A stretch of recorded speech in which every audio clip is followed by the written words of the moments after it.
Day 51 of the second Trump presidency, and the lights are flashing red on Donald Trump's handling of the economy, what was once thought to be, at least by him, his political calling card.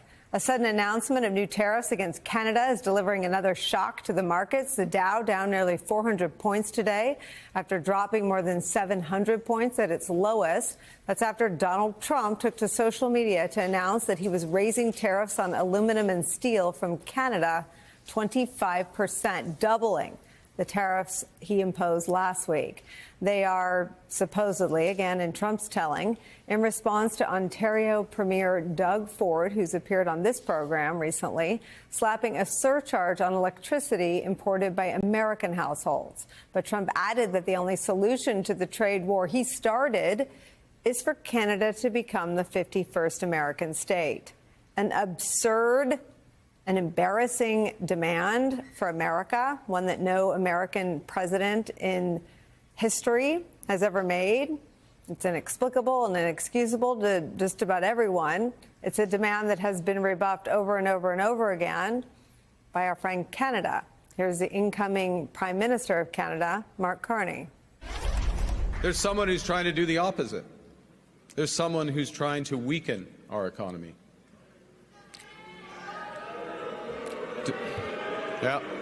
Donald Trump. And Donald Trump, as we know, has put, as the Prime Minister just said, unjustified tariffs on what we build, on what we sell, on how we make a living. He's attacking Canadian families, workers, and businesses, and we cannot let him succeed. And we won't. We won't. The Americans want our resources, our water, our land, our country. Think about it. If they succeeded, they would destroy our way of life. America is not Canada. And Canada never, ever will be part of America in any way, shape, or form.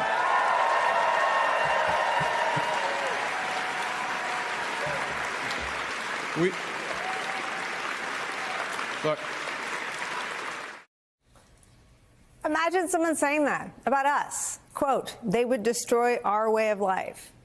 It's us, Americans, because of Donald Trump. The source tells NBC News that Trump is heavily focused on annexing Canada in private musings and conversations, that he's deadly serious about making Canada part of the United States of America. For now, the trade war is hurting both countries. Ontario Premier Doug Ford making it clear that Donald Trump owns and is responsible for all of the damage he's doing to both nations' economies. Here's what he had to say on MSNBC earlier. It's going to hurt your manufacturing. You need the aluminum. You need our high-grade nickel. And I want to send more high-grade nickel. You need our electricity. You need the 4.3 million barrels of oil that gets shipped down. I want to make sure we build an AMCAN fortress, the two greatest countries in the world. And I stress, this is not the American people. Canadians know it. And if we go into a recession, it's self-made by one person. It's called President Trump's recession, which shouldn't be this way. We should be booming both countries right now. In a statement posted in the last hour, Premier Ford said he spoke to Trump's Commerce Secretary, Howard Lutnick, and has agreed to talks with him. The tariffs imposed on electricity coming in from Ontario have been suspended for now.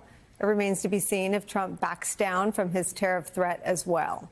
Here in the U.S., the sudden on-again, off-again, on-again, off-again, and the reversals and the chaos caused by Donald Trump and his tariffs have led to some buyer's remorse from investors. New York Times reporting this, quote, investors have said they're struggling to understand the administration's messaging on tariffs. Having previously thought Trump's more extreme tariff rhetoric was mostly a negotiating tool, investors have started to worry that they may have been too blasé about the risks inherent in his strategy. Donald Trump's manufactured chaos of imminent danger to the American economy and our relations with our closest friends and allies is where we start today. Canadian business journalist and CTV anchor Amanda Lang joins us. Also joining us, staff writer for The Atlantic, author of Give People Money, Annie Lowry's here. And our friend, former Democratic Senator and MSNBC political analyst Claire McCaskill is here. I have to start with you, Amanda, with an apology. A lot of us, certainly Claire and I, didn't think this was a very good idea. The American voters had a different idea, and here we are. But tell me the view from Canada. Well, the view, of course, has been one of shock and outrage, as you can imagine. The part of the complexity here is it would make sense for our political leaders to actually be working towards renegotiating USMCA early, actually putting everything on the table and saying, all right, what's the real agenda? What would you like? And how do we renegotiate it?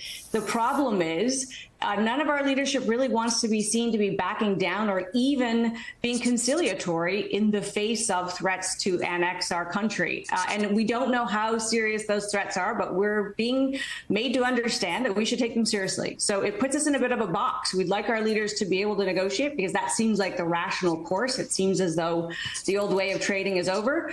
But politically, it's hard to make nice with this president right now.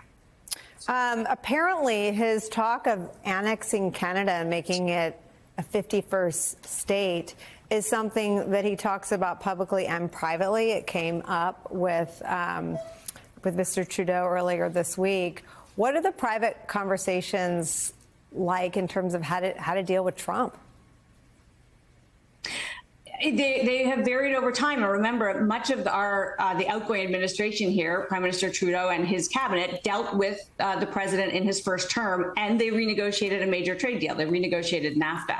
So they knew how, they thought, to deal with him. And you do deal with him with strength. So what you're seeing by way of these countervailing or reciprocatory tariffs is a show of strength on our part, because that's the understanding of what we need to do here. It might backfire, it might not. What we aren't going to see are Canadian politicians who just lay down, because as I say, when you hear talk of crossing borders, whether it's Greenland or Panama or Canada, it sort of behooves our leadership to stand up to that. And what we're hearing, and it's now becoming more and more public by our political leadership, is take this seriously. This isn't actually just empty. And then the question goes, and I'll turn it back to you and the American citizens, including your members of Congress.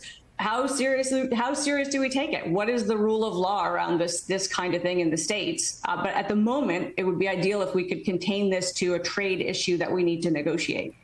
Yeah, I mean, I think that's the open question here as well. I guess the last thing I would ask you is how has it changed how the Canadian people see the American people?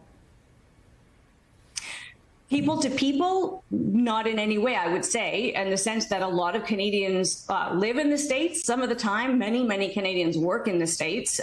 We have friends and family. We, of course, love America and have respected and appreciated it for thousands of years, for hundreds and hundreds of years.